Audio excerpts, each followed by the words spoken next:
Good morning. Good morning, Megan. How are you? I'm good. How are you? Good. So, do you want to welcome everybody to our second show of Positively Special Ed? Yeah, I'm so excited to talk today about um, some of the accommodations we make on a daily basis. As I stated the last show, I have a learning disability. It's called auditory processing, and we continue on a daily basis as children and as adults. Um, we make modifications both through technology, but also in analog. Mhm. Um, and that's what we're going to talk about today. That sounds great. And just to reiterate from our last show, like you said, I also am diagnosed dyslexic. I was classified back when I was in second or third grade. I didn't really learn how to read proficiently until I was in about third grade. And one of the wonderful things about running into somebody like Megan and Amelia, who's not with us at the moment, is that I ran into these other adults that deal with the same kind of struggles that I do. And it wasn't until I met the two of you where I was really comfortable having an adult conversation of what it's like to be an adult or even a kid struggling and growing up with a learning disability. That's kind of like the history of our show and how we got started. That is the history of our show. Yeah, and I think also what's super important is, um, you know, I'm probably gonna have kids at some point, and we know that it's genetic, and so being able to make a space where all of our kids can learn and not have to go through the trials and tribulations of being a kid with a learning disability throughout the school and throughout adulthood. Yes, it's a good point that you bring up because I do have two kids, one who is classified, one who I think is going to get classified. And they both are very different kids and they both have very different issues. And it looks like my son seems to take very much after me in a lot of ways. However, he is extremely strong in math, which is totally unique to him. It has nothing to do with my husband or him. That's him. But he definitely is very similar to me. And just like you were saying, being a parent now of children that are going through this process, it's really important to be empowered as a parent and also to be able to take a step back and say, you know what, it's okay. They're going to learn differently. They are not going to be fitting in the mold as everybody else. But if you make that okay, if you make that as something like an everyday part of conversation, well, how do you learn? Then it's something that they will have a greater amount of self-acceptance about it. Yeah, and I think that that's something that's really interesting. Like as an adult, now that I can say I have a learning disability, it's sort of so I was at a Passover. I was at a Seder last night, and we all had to read passages out loud. And I'm like sitting there. I'm like terrified. I'm trying to read before. I'm trying to read the paragraph before, and like look it over. And I was freaking out. I was like, oh my God. I'm telling the host, I was like, yo, I don't know if I can. I don't know if I feel comfortable reading this whole thing out loud. And she's like, do whatever.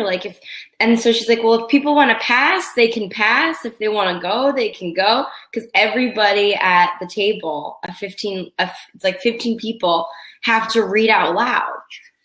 And so what was cool about it is that like I got to choose when I wanted to pass and when I wanted to read, which was like that. So I'm thinking about like, what are the modifications that I make on a daily basis, right? And being able to one state like how you want to act and like, do you want to read out loud or don't you want to read out loud, to have that option. And so I'm sitting there and I was like, oh my God, I can't believe I have to read out loud. And there's this other girl there who is French and she's reading sentences out loud. So I was like, all right, I just gotta face it. And I just gotta read this out loud, even though I'm totally terrified.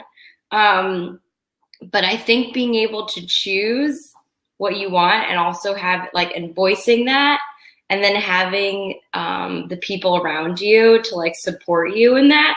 And I was also sitting next to my boyfriend who was so amazing. He's like, you don't even have to say pass. I'll just start. I'll just go. To like make me not feel like singled out. Yeah, or that I even had to say anything, which was amazing. So, that is amazing. It is amazing. And then you also realize too, like everyone afterwards was like, I haven't read a paragraph out loud in a really long time. That is so funny. That's really funny. And so and I was like, okay, so maybe not. And like everybody had anxiety about this too, about like say like reading out loud, because when do we do it as adults? We're made to do it every single day. It's like a kid. Right. Well, if you taught English, you read out loud a lot. I was like, please. I know it's and a funny modification that I do for that actually, and I really do this. I mean, I honestly take a little business card or my finger, and I track under every single word that I read. I actually follow every single word that I read as I'm reading. And I think that that's something that's really useful for my students to see that I do that, because it's very easy to get, it's very easy for me to get lost in the text. Well, you skip lines and stuff. Yeah, I can skip lines. I can jump around if there's something. And I don't know what part of this has to do with my disability or the visual aspect of it, which is pretty profound at times. Visually, I am very distracted by anything that's different. And so some people might see a mass of text and not perceive anything different. If there is like one kern spacing that's off between the two characters, my eyes are immediately drawn to it and I will go there. I've heard that. It's if there's any skip, even the most minute skip in a pattern, or one letter that is darker than the rest, my eyes go there before anything else. So I'm very easily visually distracted. So I'm also very, I talk about visual consumability all the time whenever I do trainings or professional development with my teachers. But I really do. I take a business card and I read out loud a lot, actually. So I use a business card or I use my finger, but I have to track. And what do you call it again to your teachers? Visual consumability. Interesting. So and when you think about visual consumability too, it really has a lot to do. This is a modification, not so much that we'd make as teachers, but I mean parents, but more so as teachers.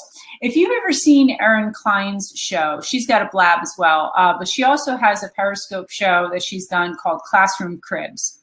And she's got a background in interior design. And if you go to her blog and you see her classroom looks like a living room.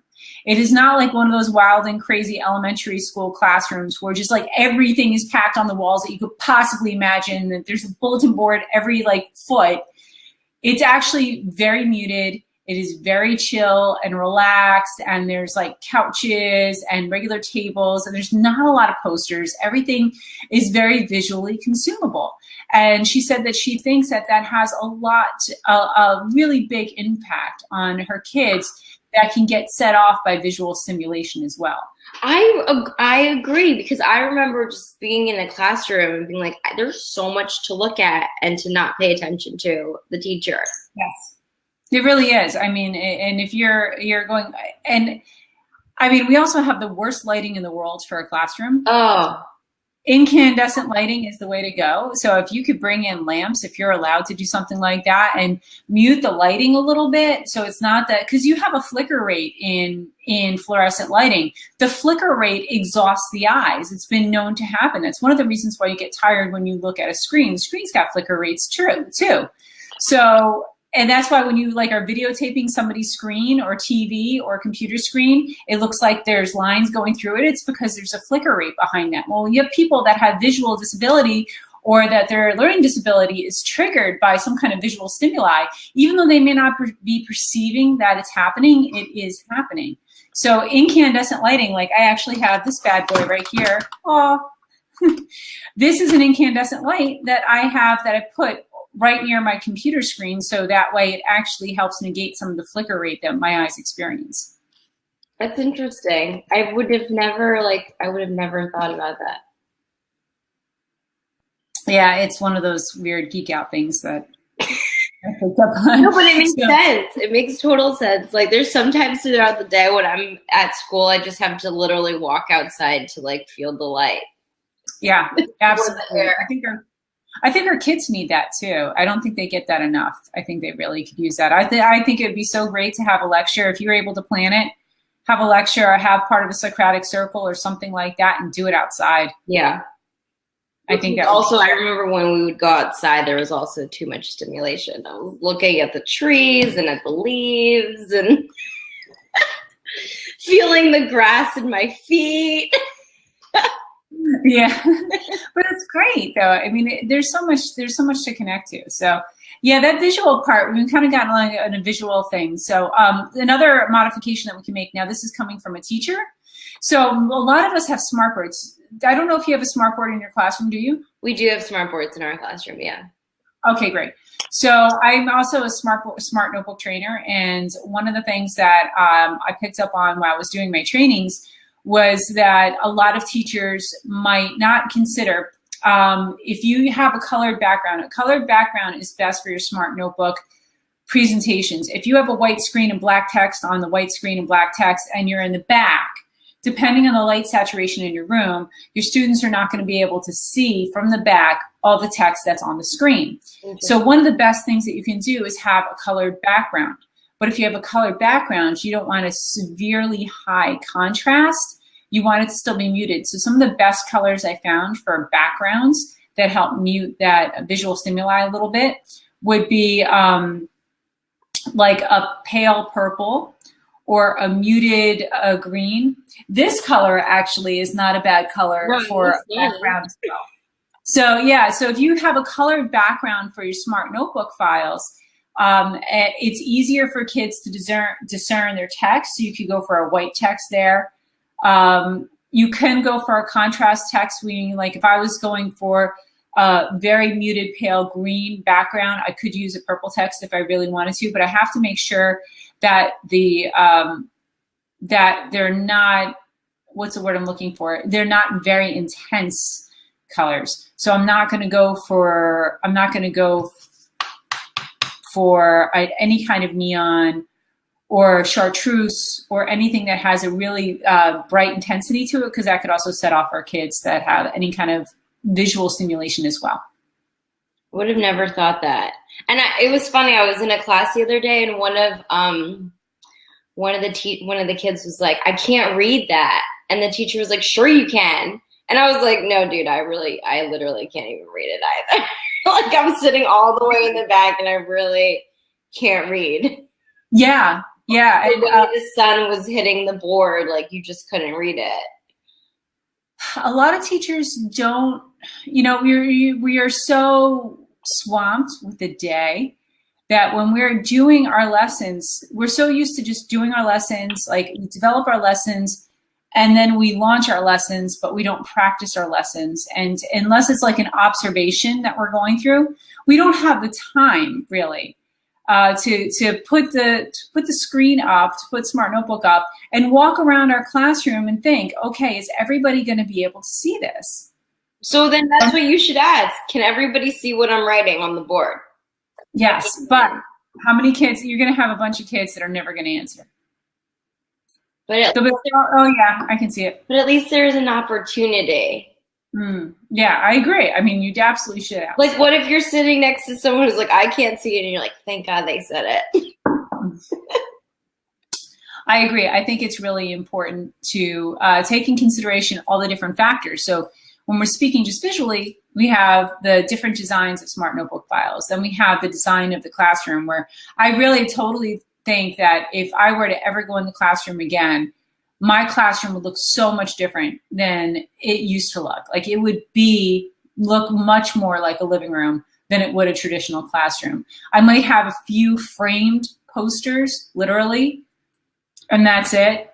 There would not be a ton of books everywhere, maybe a separate library. There would be relaxing chairs there.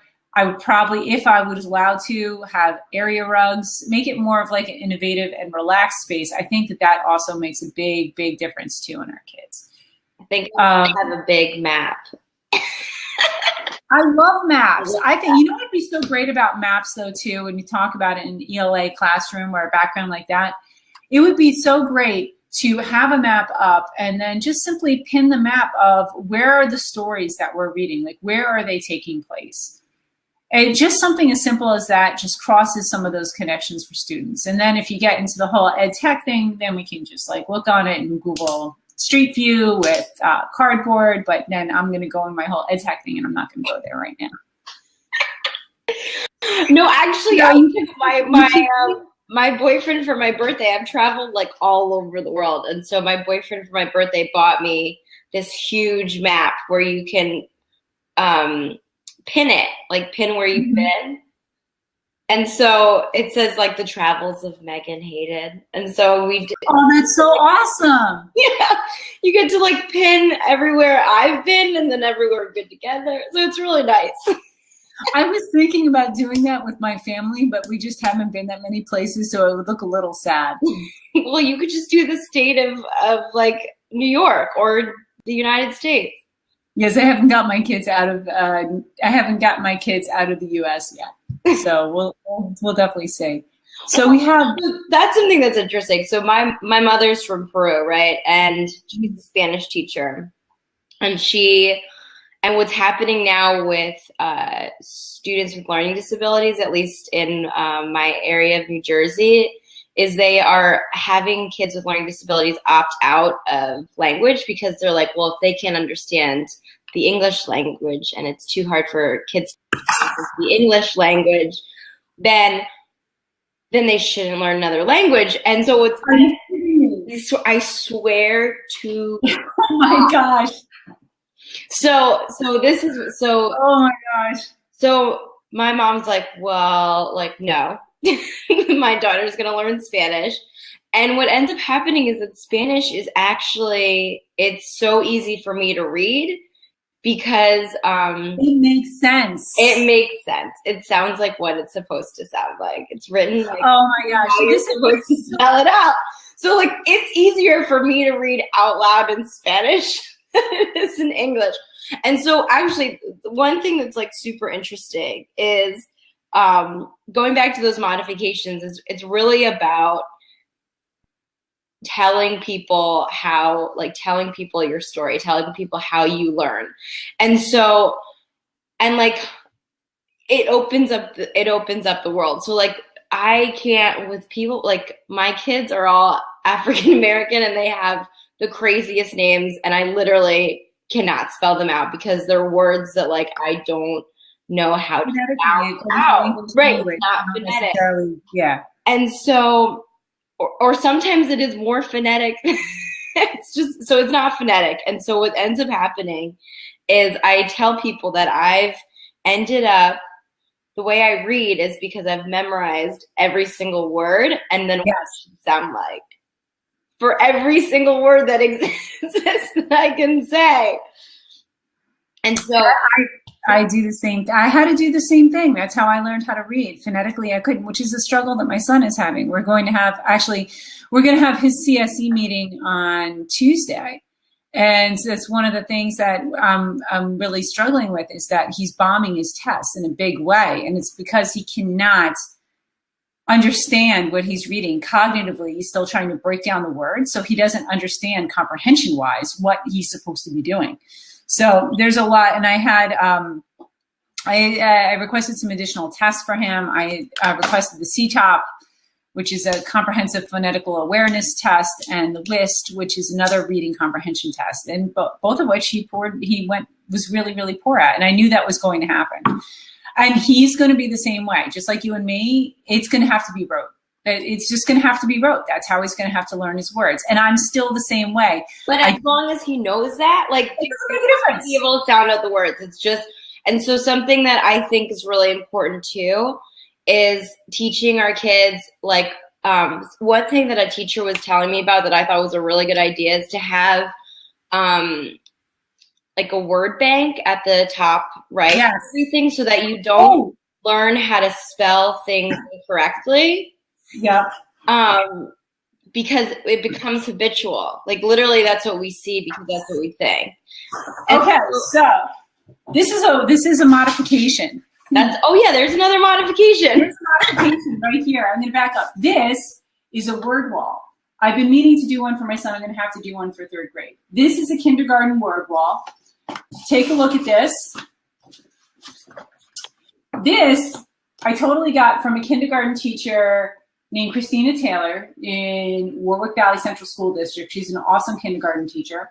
So she made this for all of her kids. All of her kids would put this up whenever it was time for them to write anything. So they would have this word wall up. She would have the different phonetic sounds, like she would have some digraphs. She would have vowel sounds here. And I intended, and I did not do it, and I do regret not doing it this year for my son for 2nd grade, but this is awesome. And so, and I completely forgot that I had this, and so you brought this up, but I could be putting this out for my daughter because this is age appropriate. So this is a modification. What, did you just have that in the office? Like, I did. Actually, look at this modification. Did you plan for this? Right here?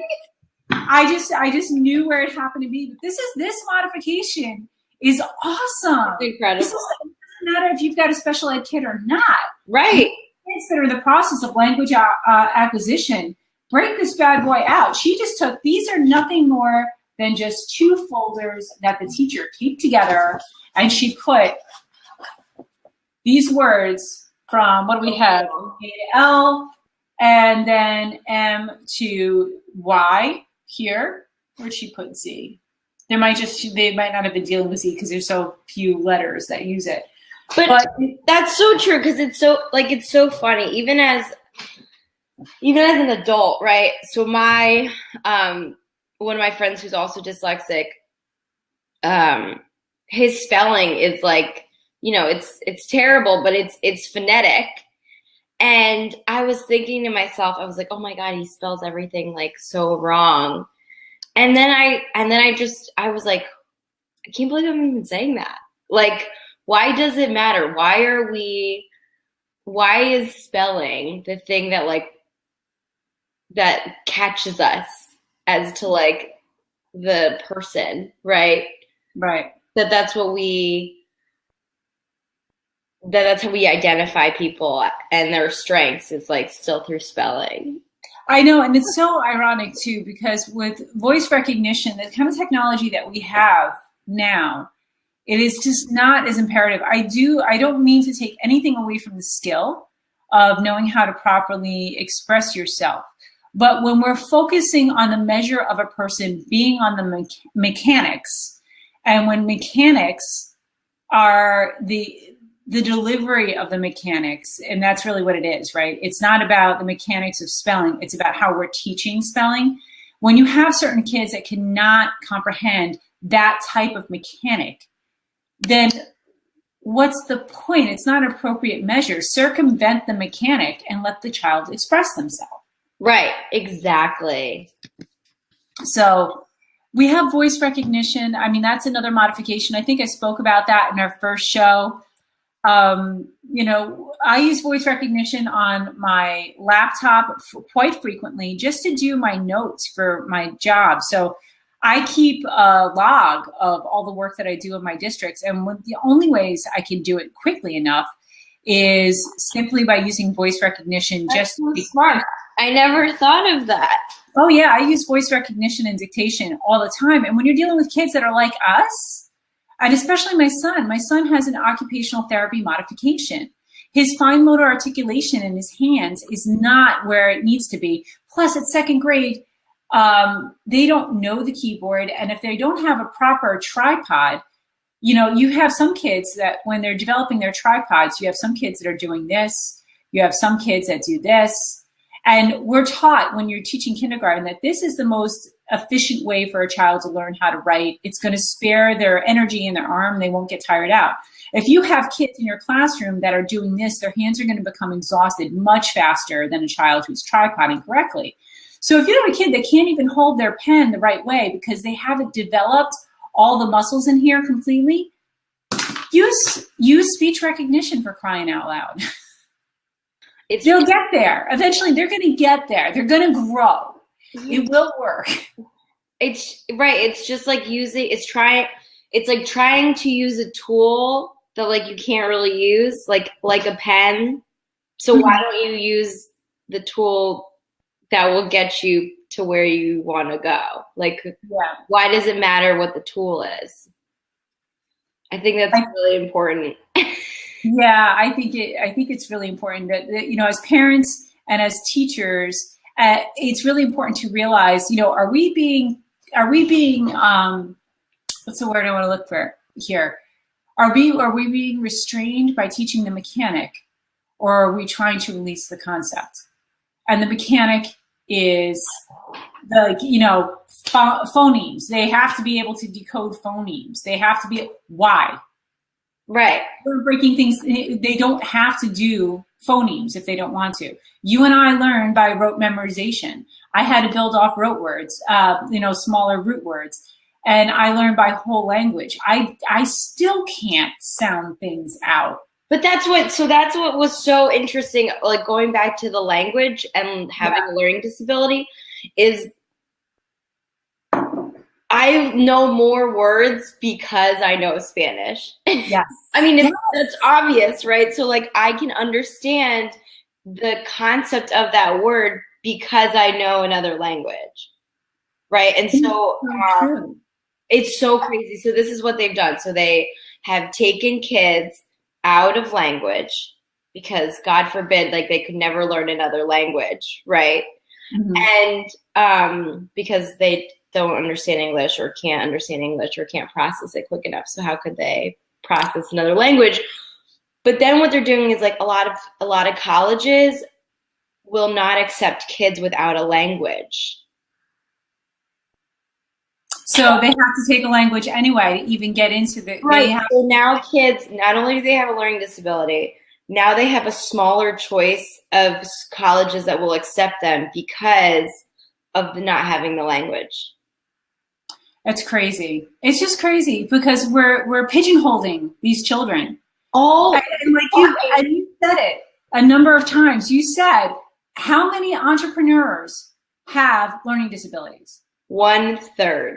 One-third of entrepreneurs, successful entrepreneurs these days, have a learning disability because they learned how to circumvent the mechanics, and now they play by their own rules. Right. And that's what I tell my kids every single day. I say, guess what? Life is a game. And I was like, you can either play it or you don't. And you know what happens when you don't? You lose. You just lose. I'm like, so, you know, even for kids who blow up, you know, and like I work in an urban school and my kids are just angry and they come from like crazy situations and they blow up. And I'm like, I've been reading this book called The Power of Habit, or The Power of Habit. And so I wanted to teach my kids, like, let's try this habit. How does it feel diffusing a situation rather than adding to the fire? And so I literally have them like, what's the cue? The cue is they want to react. And then the action is them reacting, and the reward is the teacher yelling at them or like reacting to them. And so I have them understand that the cue is they want to blow up. The action now is saying you're sorry. And the reward is the teacher being happy with you. So like learning how to communicate for kids with learning disabilities and show them like, hey, look at how you acted in this one situation and look at the outcome. And I do that for them every single time to make sure that like, it's so important to point out to students with learning disabilities, like when, especially with like executive dysfunction, like when are you not seeing the people's faces around you? When are you only in your own head being can you define an executive dysfunction for anybody on that doesn't know what it is? Oh, what's that? Can you define executive dysfunction for anybody who's watching and doesn't know? Executive dysfunction, the way I understand it, is we all don't actually develop we don't like develop that prefrontal cortex until we're about 21. Yeah. And it happened at 21, 22, 23, 24. And those skills that we develop are like organization, that deals with, it also deals with not reacting immediately, like almost having a filter. Other parts are also not being able to understand sort of social context and social cues, which happens to me all of the time, which I didn't even realize. Like, for instance, my boyfriend was like, so I have a peanut allergy, and we'd go out to dinner, and my boyfriend would be like, I would ask the waiter, I go, what do you cook your vegetable oil, or what do you cook your oil in, or your food in? What kind of oil?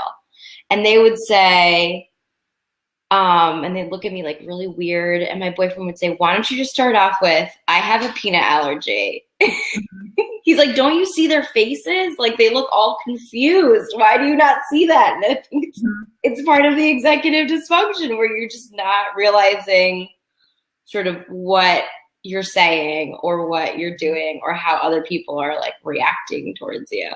Right. So it's like kind of we get stuck in our heads and we're not perceiving what's going on around us. Yeah. That's executive dysfunction. Yeah, I actually had a little bit of executive dysfunction acting up on me this week. I'll tell you, it's not one of those funny. It doesn't feel good when you have people going, wait, you didn't realize that this was happening and that these people were not happy, and you're like, no. That's something that I thought was super interesting. So like people with executive dysfunction, it overlaps into like many different things. So you can have Asperger's, like it's also on the spectrum of autism. It's also on the spectrum of ADD, because I feel like learning disabilities, we are a spectrum because a lot of things overlap. Yes. And so something that I thought was really interesting was, I think a lot of people in my life have sort of like let me just be who I am and not really say like, you know, that's like not normal, right? But like, why didn't anyone tell me? So like I've gone my whole life thinking that what I'm doing is totally normal. Like, and I'm like, guys, what? Nobody, really? So I think it's just hilarious. Like, so now with my kids, who like one of my kids is, he has Asperger's, and when he does things or says things, I'll be like, what you said is really rude. Mm-hmm. And he goes, well, I didn't mean it that way. And I'm like, well, it was. I'm like, it's very hurtful. And he goes, I'm so sorry. I had no idea. And I was like, all right. So now you just like, you have to become aware of of what you're doing and your actions. So it makes me become more aware too. So going back to our modification strand. So then what you're saying is that the habit building is one of the modifications that you've been trying to employ with your kids. And myself. I'm telling you right now, and we talked about doing this, and I think we need to do a habit challenge, because I know that we've had this conversation before. Part of my disability, one of the strengths of my disability is that I can have a bunch of plates spinning all at the same time. And that I actually think like I'm like always in these different ways. And like you had mentioned before when we talked, you know, people with learning disabilities that are functioning on the same level that we are actually make really good doctors, are really good in positions where there are a lot of wheels spinning, because somehow we're able to keep touch on a lot of those things. But what's so cool about a dyslexic brain, here's the strengths that they don't tell us about. It's like, yes, let's talk about it. Right. Just positively special ed. Like, we have some really amazing strengths. One of our strengths is that in a dyslexic brain, you scan the brain and you look at the place where we understand complex systems, and that like shines. It like lights up. Non-dyslexic, there's no shining. There's no So, so literally they're like, so they were saying like, why are we, the mechanics, it goes back to the mechanics. Why are we testing these kids and not allowing them to become engineers? Like complex system, doctors, the body, complex system. Yes, yes. It's all about the mechanics. And it's like, what actually one guy from my hometown, I don't even know him, but I met his wife and she runs Decoding Dyslexia. And he's a veterinarian, and he would have to practice on the animal. Like, or same thing with this orthopedic doctor who was totally dyslexic, but he said he went down to the cadaver, and that's how he like worked on learning what he needed to learn, not through the books. So he changed his mechanic, right? He changed the tool in which to learn. So I'm like, I would rather have a surgery from an orthopedic doctor who was working on the body and not just like reading a book about the body. You know, that's the same thing. And I know we have different experiences with that, but I can also speak to that too. And you know, bursting autism, yeah, she was talking about dual processing in the brain. Like and Megan knows, my terminology is I have a hyperlinked mind. I am constantly, there's a bunch of rabbit holes in my mind that I will go down. Eventually I meander my way back to what my original thing is. But I need that. That's just the way I think. So, but one of the things that comes to mind too is like our teaching certification tests in New York. This is a really unique experience, right? So if you're in the classroom, you know that there is no test you can take, none, that will measure your ability to be in front of a class. It is or manage a class. Right. It is a do or die situation. You either have classroom management or you don't. There is nothing you can do really to test that besides being in front of a class and having a cooperating teacher who hopefully is very successful with classroom management. If you want to read something, you want to read Harry Wong's First Day of Schools is awesome. You want to read Teach Like a Champion by Doug Lemov. Those are amazing protocols, amazing ways to manage and actually interact with your students. That's where you want to go. But there are no tests that measure that kind of proficiency. Yeah. So when I was doing, I'm certified ed tech, I'm certified elementary, I'm certified secondary English, and I'm certified administrator. Dang. None of those tests. Dang, girl, and you got a learning disability. None of those tests, not one of them, do I feel actually portrayed the role that I had. None of them. And the ironic thing was I took the K-12 English test and I took the elementary ed, they're called content specialty tests. So I took those content specialty tests in the same day, 6 hours of testing. Oh my God. So the ironic thing was on those tests, I think there was 2 or 3 of the exact same question on the elementary ed as there was in the secondary English. And the exact same question. I actually jotted it down on my notes and I was like, oh my God, the second time I saw them, I just answered these questions. What are questions that you would use in a secondary English setting doing in an elementary test? And it's just so ridiculous. There's just no measure. And just like you said, you know, you have these people that have hyperlinked minds who are able to understand complex systems, but we can't take the tests or the MCAT or the GRE to go into a program to study what we really want to study. Right. So it's pretty. But it's the same thing. It's like it's always like we're always put in a box. And like one of my kids was saying, he was like 21. He's like, oh, you know, they always try to put me in a box, but I'm a circle man. I was like, oh my God. And because I run Process This, which is the organization that I started, I was like, that's going to be the logo. And I called him and I was like, I love symbols. So I looked up what the symbol meant, a circle, or there's a box inside of the circle. And I was like, oh my God, this means the soul. And I called him up. He's like a lax bro, you know, and he called him up and he's like, oh yeah, it means the soul. And he's 21, you know, from a fraternity. I was like, how do you know what the soul symbol is and you're dyslexic? Like, there's all these beautiful connections that I think that students who are dyslexic have these like way big, I just see like they have this infinite mind that like we forget to realize. I completely agree. And I also, you know, it just was thinking as you were talking about, we put them into boxes. Again, going back to the concept of teaching foreign language to kids that have learning disabilities. All right. So I'm just going to get on my soapbox here and just say that the English language makes absolutely no sense. No sense whatsoever.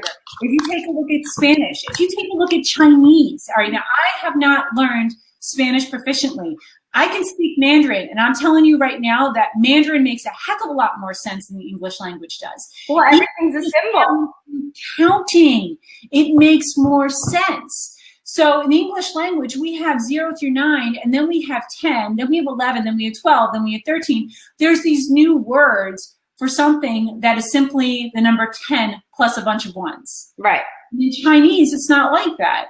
So if you have, you know, if 1, 2, 3, 4, 5, 6, 7, 8, that's 1 through 10. And sure is 10. And then guess what? 11 is sure E, and 12 is sure R. It is 10 plus 1, 10 plus 2, 10 plus 3. Same thing in Spanish too.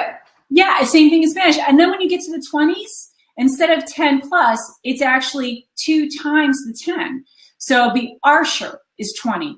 Sanshur is 30. So sure is the 10, and then you have the increment of the 10. It makes so much more sense. It's just crazy. When I started learning Mandarin, and then I started learning about grammar, and I understood it for the first time in my life. I understood grammar better than I had when I was trying to learn English. I know, it's like a backwards way. And it is backwards because, again, the way that you learn Spanish and the way that you learn Chinese, the way that we arrange our nouns and our verbs and our subjects is contrary to how a lot of other languages do it. Well, why are we doing it like that? It's right. It's structured. It's structured totally different. But thank you, Bursting with Autism, that, you know, our education system needs more outside of the box thinkers. And I think that something that was really cool, one of my teachers, she's just like, I'm just so interested in learning disabilities, and I found this dyslexic simulator, and she showed it to me, right? Where is it? Drop that link, baby. I want to see it. Oh, I gotta find it. I'll drop it. And so she sent it to me, and she was like, I love this one because it allowed me to I couldn't outsmart this dyslexic simulator. And so it made me think, like, is that what everyone's like trying to do? Is like outsmart? Yes. People are trying to teach us not to be dyslexic instead of people trying to show us how to rock dyslexia. Right. And I thought that was so cool. Like, but she was like, she's like, I'm an empathetic person. Like, I want to experience that. I want to like really, really understand it. And she's like, I couldn't outsmart this one. And she's like, and it made me, she's like, usually you can read it and like, I can read through it, even if everything's a little backwards. But this one allowed me to not be able to read it and to try to decode it, and like for every single word.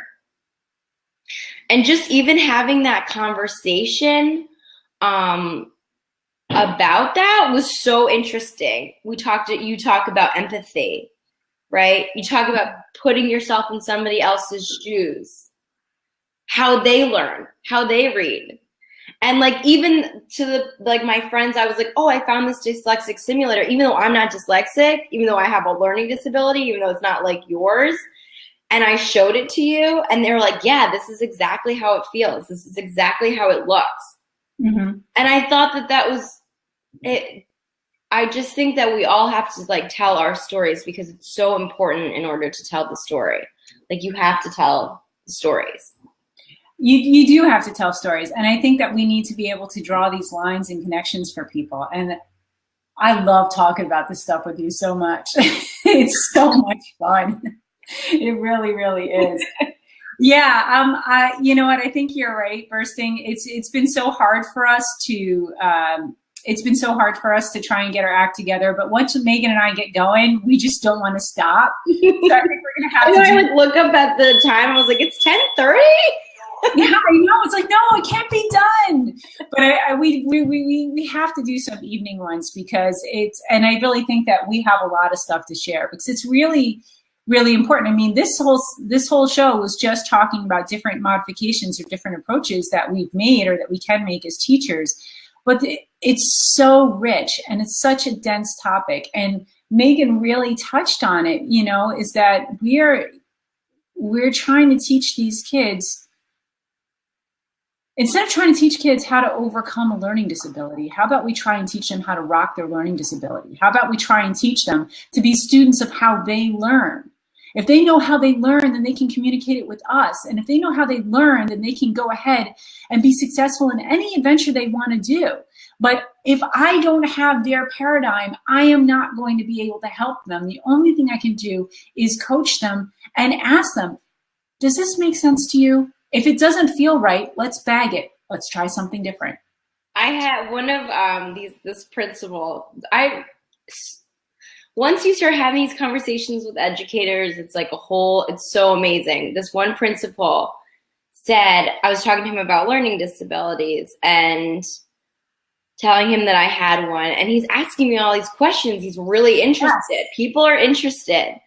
And he goes, what if we created a project where everyone had to research their learning disability and then they had to present their learning disability as a lesson plan in the way that they would want to learn it?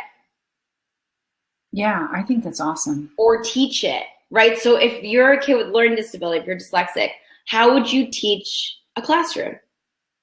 One of the things that I think is really cool, I have a friend of mine, her name is Heidi Bernasconi. She is, her handle is @BioBernasconi on Twitter. She's a phenomenal educator. To my knowledge, she does not have a learning disability.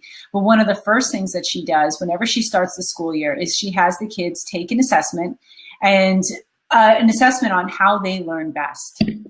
Right. And then knowing how they learn best, the kids go about and they actually curate most of their content for their classes and they create their curriculum. Yeah, I know she's like ridiculous. Like I wish I could just sit in her classroom and just watch her work. We should have her as a guest one day because, and she also does 20-time projects now with all of her kids, and her kids are all just doing their own learning in their own way, deciding their own projects. So, I mean, she's like one of those teachers that bursting autism, like that we're talking about, is that she's one of those people that advocates, I'm here as a coach. You got to do legwork. You got to figure out how you learn best. And I'm here to coach you with that.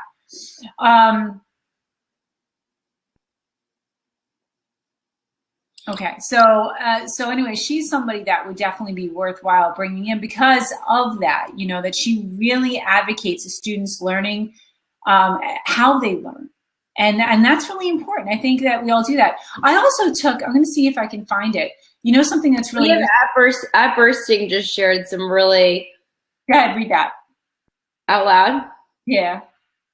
My son is 6 years old, nonverbal, and is about to enter kindergarten. His assessments indicated that he is at a 6-month level in terms of behavior and development. I heard this yesterday and sat in my car and cried and cried. Oh, that's so hard.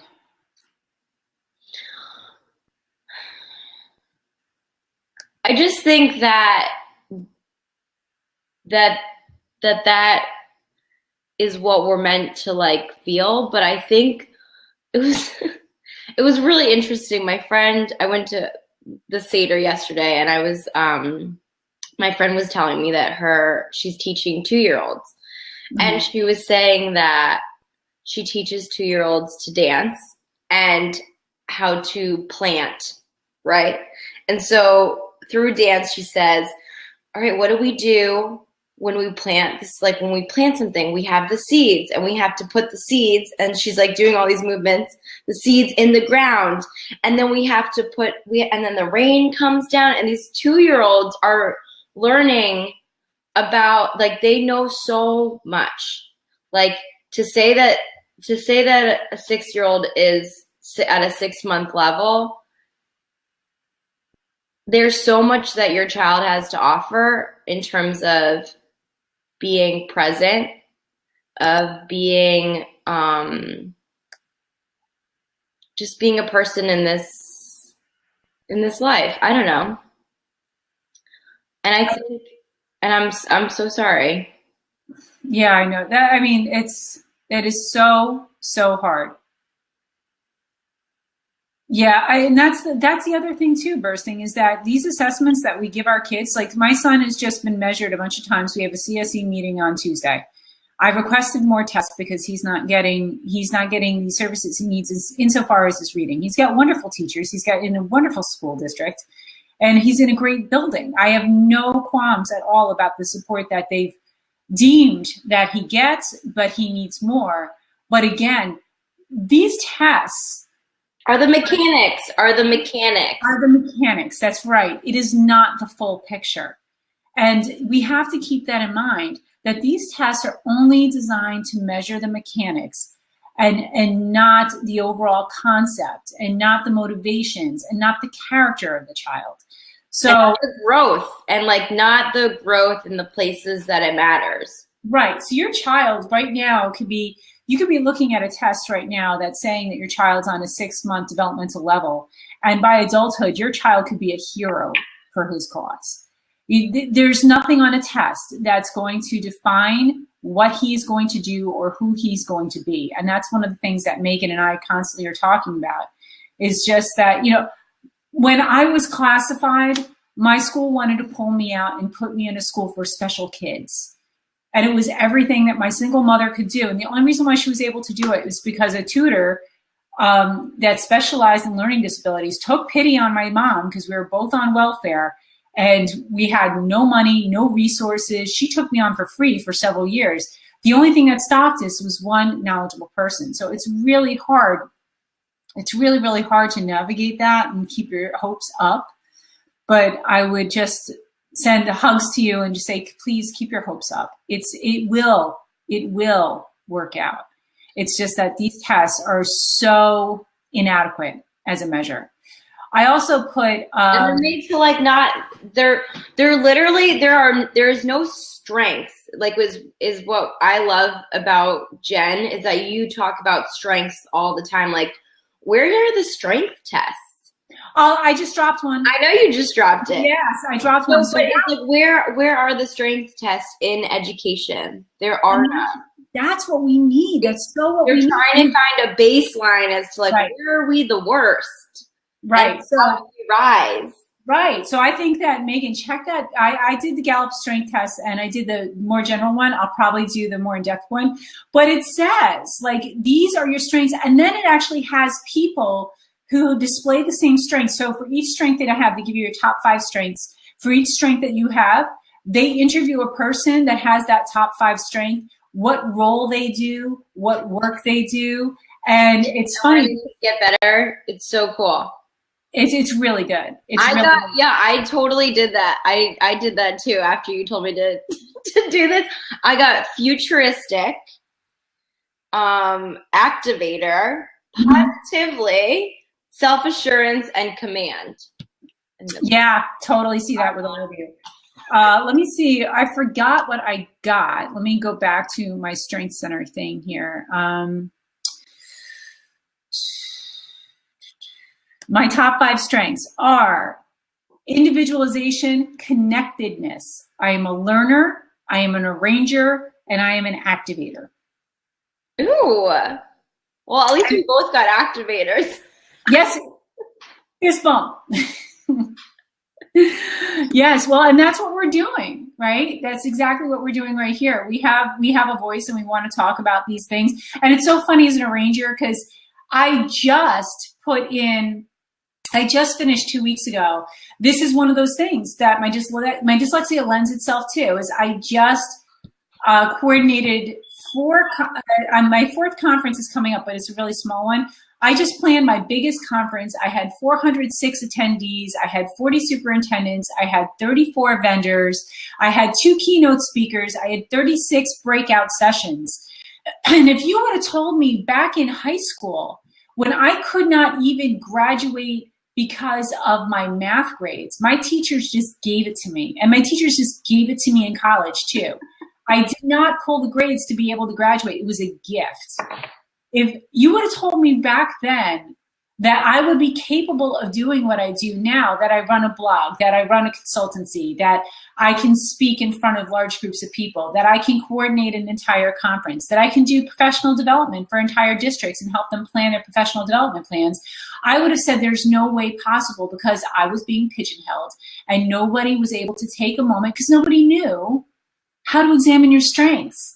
Nobody was able to take a look at, me and see that I had this rapid fire brain that would go off in a lot of different directions. So how can we harness that and make use of it? Right. It's awesome. It is kind of awesome. It's frustrating though. Like last night, I have to say, I was crying over something that had to do with my learning disability. So it's awesome, and it's still frustrating. So just to share. It's so funny because my friend said, Amelia, she goes, I just kind of can't imagine being a person without a learning disability. Like, what does it feel like to not have one? I don't know. I don't know. Like, I have no idea. But I also know, like, that I don't think I would want it. Like, I don't think I would want to be really without a learning disability. There are some times when I really wish I didn't have one. Like last night, for example. It's silly, but it's so true. So last night, I came home. We're doing a radon test in our house. And the last time we did the radon test, it was left out too long. And last night, and again, my mind is in so many different places all at the same time. Now, this could be learning disability. This could also be motherhood. I have no idea. But I think they play together really well. They play in the sandbox. They ping off each other. So I get home and I go downstairs and I cover up the radon tests and I put them in the box. My husband comes home and he says, wait a minute. We just talked about this last night. I said I was going to take care of this. They had to be, they had to cook for another day. Why did you do that? And I'm like, well, I didn't remember that. I remembered that they were left out for too long and the last time, and I was taking care of this. And he goes, yeah, but we just talked about this last night. Don't you remember? I'm like, obviously I don't remember. I'm not doing this on purpose. I was just trying to help. Yes, and that was the whole thing. And it was that, and it was also something at work with submitting my timesheets properly, because there's so many, the little minutia gets overlooked so frequently, or I err in a subtle way with it because there's a lot of other bigger plates that are spinning because I can keep them all going. But sometimes there's a stumble. So, and that is definitely one of those things. And I said before, with some of my dysfunction, with time frames is a big one. And so this being a time frame issue, this is one of those things that, I do get really frustrated at times. And I cried last night over it because I was just like, why? Why can't I just deal with time frames well? And I'm highly organized, but the whole time frame thing, I'll either add time onto it or I take time away from it. And a very common dysfunction of mine is that, and I think I said this to you before, I add a half hour to appointments or I deduct a half hour to my appointments. Only work all the time. If I try to remember them, I will remember it wrong. I need to put it in a calendar because you'll tell me 12 o'clock, I hear 12:30. Or you'll tell me it's either that, or you'll tell me 12:30 and I'll think 12 o'clock. My boyfriend said it was so funny. We were driving the other day. He's like, I don't know. He's like, I really want to understand how your brain works because you do things. He is like, you'll do something, the same thing, but you'll do it 500 different ways. Like you'll never do it the same ever. For anything. And it was this, like, I was also like driving and it said like, don't enter. And I just like went there. Like road closed and I just like wanted to go towards like the place that I knew. I shouldn't go, or like it's like I just like didn't read it right, or like it doesn't register. It's like you visually see it, but you don't cognitively understand what you're seeing. And that happens to me a lot, where I'll look at something and it looks like a picture, but it doesn't register in my mind that there's words to that picture saying don't right, that will make me react in a certain way. Mm-hmm. It's part of the processing. You're so right. Yeah, it is one of those things. It's like a picture. It happens to be processing. Right. And then like your life is like telling you to like not go down that road, but you still go down it. It's ridiculous. You can't explain it to somebody who doesn't have it, that sometimes when you're reading something or when you're looking at something, you see the object, you acknowledge the object is there, but you don't perceive what it's conveying.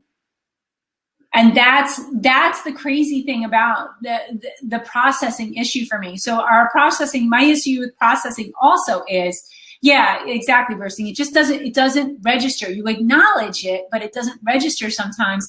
And when you try to tell somebody who processes it on the grand scheme of things, like everybody else, I don't even want to say normal, because it's not normal. It's just what the mass does. They don't understand that I just saw something. I could see it, I acknowledge its presence, but I didn't comprehend it. And it's not, and people actually think it's about comprehending and then acting. Yeah. So like, right, there's like a cue of seeing something and we see it, but we don't like realize that we have to read it to then act. So we just don't. It's so hard to try and describe that, but that is a constant thing that I see all the time in my own manifestation of my disability. For sure. Yeah. And people are like, I got told the other day, I was like, look at the sign. Like the sign doesn't even make any sense. There's like 4 o'clock, like 4 to 6 o'clock is a tow zone. Like it's a tow zone. And then underneath that, like from 8 to 12, you can park there, or from 8 to 4, you can park there. And so I'm like looking, I understand that a sign means that I'm supposed to read it and that there's red. That should probably tell me that I shouldn't be parking there. All right, the most important signs for you, honey, are the stop sign, which I'm fairly sure you will. No, because no, stop signs, fine. Tow zones, that's like a $300 inconvenience, and like a $300, like you're like, hold on, so you stole my car, I have to pay you $300. I didn't register the sign. I couldn't register. I didn't read the sign. And it's the registering it, though, that's so important that people don't get. Like, for crying out loud, I am a certified secondary English teacher, and I've also taught kindergarten, and I've been a teacher for 20 years this September. And when I tell you that there are times when I look at something and I can acknowledge it and I don't register what it says, I'm not doing it on purpose. I do not look like a freaking idiot. No, I do not want to be in this position. Whatever position I'm in, I don't feel like being in it. Yeah, and people are like, what's wrong with you? And I'm like, what, you want me to write you a list? Oh my goodness. A dissertation on what's wrong with me. We got a talk show on it. Well, we should start wrapping up because it is 10:40. Yes, it is 10:40, but this has been so much fun. So just to recap, some of the things that we were talking about in this episode of Positively Special Ed were the modifications that we make on a regular basis as adults, as teachers, for our kids. So some of the topics we talked about were visual consumability. So if you're in a classroom with kids that really get a lot of it, there's any kind of indication of visual stimulation, I would suggest adding incandescent lighting towards that child, which means like a lamp, like something like this, because it reduces the flicker rate, or it kind of negates some of the flicker rate of the fluorescent lights. If you're using Smart Notebook, you want to use a muted background to give contrast. If you have a white background and black text on a Smart Notebook, it's going to get lost in the background for the kids. What were some stuff that you were talking about, Megan? I wanted to just follow up with thinking about the mechanics of our lives, right? Yeah. Of every day, of the mechanics of how we live, what tools we use, why do we use them, are they necessary? And I think that that's how you have to start thinking about your kids and the kids, like the kids that I teach, and also your own kids and the people around you, is the mechanic that important? Yes. Great question. Not. It's not. It's not. It's really not. The mechanic of breaking down phonemes is not that important. No. You know, unfortunately, I mean, when it comes down to like, if a child's going to be inhibited by the mechanic and they're not going to create, then give them some other way to create. Exactly. Exactly. And that's something that I have my kids do for their templates when they write to their teachers. They say, my strength is doing things with my hands or building something. Mm-hmm. And I'm hoping that these are not necessarily strengths that are inside the classroom, but I'm hoping that I can bring it in the classroom and build something that describes the book we're reading. And so if teachers can understand that, then maybe the mechanic begins to, you begin to show a teacher a new mechanic. Mm-hmm. I agree. I completely agree. And I think that's the thing is teachers, I mean, it's education reform, you know, nothing new. And it always starts in the classroom before it starts anywhere else. So, you know, it's actually asking us to ask other teachers, can you step away from the mechanic and take a look at the whole concept? You know, what's the end game here? Is the end game the test? Or is the end game this child being able to create and become an expressive contributor to the rest of the society? Yeah. So. All right. That was a great session. Yeah. We'll see you next time. Fist bump. All right. I'm gonna pause our recording. Thank you so much for joining us on Positively Special Ed. And I'm not sure when our next show is, but I have a feeling it's going to probably be pretty soon. Yep. Maybe next Saturday. Maybe. Or maybe we can go for a nighttime. Try and find a nighttime one that we can do sometime. Because I think Bursting with Autism was absolutely right that we'd probably get more participation. All right, so that's it.